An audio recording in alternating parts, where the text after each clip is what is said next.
Speaking of your worst moments, has there been a time in your life where something just seemed so bad in the moment, but looking back has actually been a huge blessing? Global head of digital marketing Yeah. for Nike, right? When you come to the US as a 6-year-old immigrant kid, what do you know? You know Coca Cola, McDonald's, Disney, and Nike. Nike.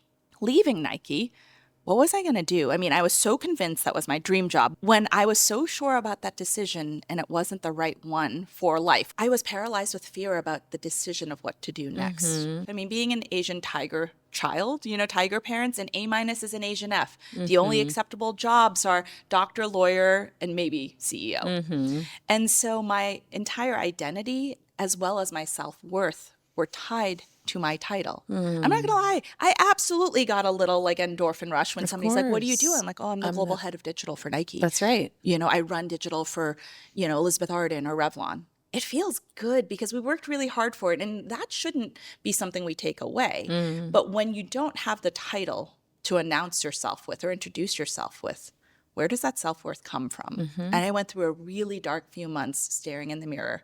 You learn very quickly who your real friends are, which in the long run is a gift, but in the short run, you realize who was hanging on for some benefits to that. I mean, I went to Necker Island during that time, which is some of the most accomplished people I know on this earth.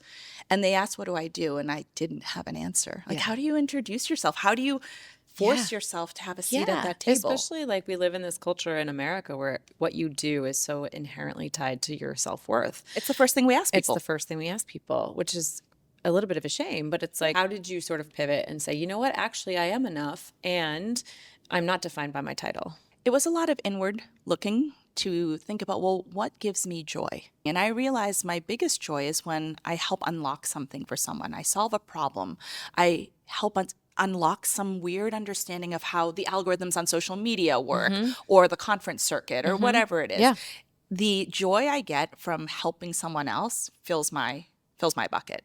So then it became, okay, well, what do I do with that? And randomly, I found Clubhouse a few months after that. It was pandemic. Yes, I remember that. It was You were pandemic. huge on Clubhouse. It was really fun. I was Yeah. lucky to be early and I like to talk.